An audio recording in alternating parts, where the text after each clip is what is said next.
আসসালামু আলাইকুম রহমতুল্লাহ। সম্মানিত ভাই বোনেরা, আমরা আজকে আরেকটি নতুন ভিডিও নিয়ে আপনাদের সামনে হাজির হয়েছি। আজকের ভিডিওটি মূলত আহ, গত কয়েকদিন ধরে চলমান যে ভাইবা হচ্ছে সহকারী মৌলভী, সেই ভাইবাতে আগত এবং জিজ্ঞাসিত যে প্রশ্নগুলো ছিল, সবচেয়ে বেশি বেশি যে প্রশ্নগুলো জিজ্ঞেস করা হচ্ছিল, সেই প্রশ্নগুলোকে আমরা নোট আকারে আপনাদের সামনে আজকে তুলে ধরবো ইনশাআল্লাহ। আপনারা যদি এই নোটটা ফলো করেন এবং এই ভিডিওটি সম্পূর্ণ দেখেন, আশা করি আপনারা উপকৃত হবেন। আর আপনাদের যাদের যাদের পরিচিত ভাইয়েরা ভাইবা দিচ্ছে, তাদেরকে শেয়ার করে এই ভিডিওটি দেখার জন্য বলবেন, যাতে করে তারাও উপকৃত হতে পারে। তো চলুন শুরু করা যাক। গায়রে মুনসরিফ কাকে বলে? উত্তর হচ্ছে, যে এসএম এর মধ্যে গয়রে মুনসরিফের 9টি সববের যে কোনো 2টি সবব অথবা 2-এর স্থলাভিষিক্ত একটি সবব বিদ্যমান থাকে, তাকে গয়রে মুনসরিফ বলে। 2 নম্বর প্রশ্ন হচ্ছে, গয়রে মুনসরিফ এর সবব কয়টি? উত্তর হচ্ছে, গয়রে মুনসরিফের সবব 9টি।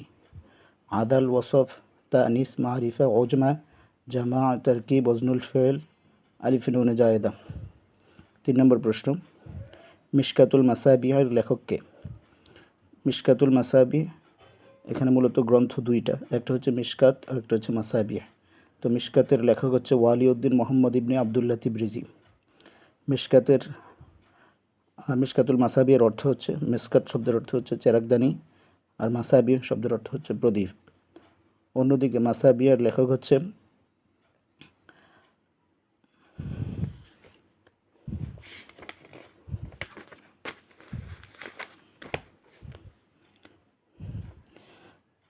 সাবা আল মুআল্লাকাত সম্পর্কে বলুন। সাবা আল মুআল্লাকাত অর্থ হলো 7টি ঝুলন্ত কবিতা। সাবা আল মুআল্লাকাতের 7জন কবির নাম। উত্তর হচ্ছে, ইমরুল কায়েস, তিনি আরবের প্রাচীন কবি ছিলেন। জুহাইর ইবনে আবি সালামা, আমর ইবনে কুলসুম, আন্তারা ইবনে সাদ্দাদ, নাবিগা ইবনে জুবিয়ানি, লাবিদ ইবনে রাবিয়া। পরবর্তীতে তিনি ইসলাম গ্রহণ করেন। তারাফা ইবনে আল আদ।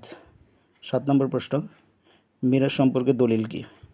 মিরাজ সম্পর্কে দলিল হচ্ছে বনি ইসরাইলের প্রথম আয়াত এবং সূরা নাজমের আয়াত, ওয়ালাকাদ রাআহু নাজলাতান উখরা ইনদা সিদরাতিল মুনতাহা ইনদাহা জান্নাতুল মাওয়া। এবং মিরাজ সম্পর্কে আরও 2টি হাদিস আপনারা এখান থেকে দেখে নিতে পারেন। 8 নম্বর প্রশ্ন হচ্ছে, তৃত্ববাদ বলতে কি বোঝেন? তৃত্ববাদ মূলত খ্রিস্টান ধর্মের একটি ধর্মীয় মৌলিক বিশ্বাস। তারা মনে করে একমাত্র ঈশ্বর 3টি সত্তায় বিদ্যমান।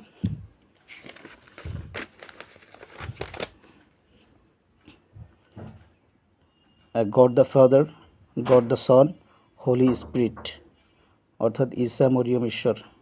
হরফে মুসাব্বা বিল ফেল কয়টি? উত্তর 6টি। ইন্না আন্না কান্না লাইতালা কিন্নাল আল, এগুলো মুবতাদা তথা ইসেমকে নসব দেয় এবং খবরকে রফা দেয়। যে সকল হরফ সংখ্যা অর্থগত দিক থেকে ফেলের সাথে সাদৃশ্য রাখে, সেগুলোকে হরফুল মুসাব্বা বিল ফেল বলে।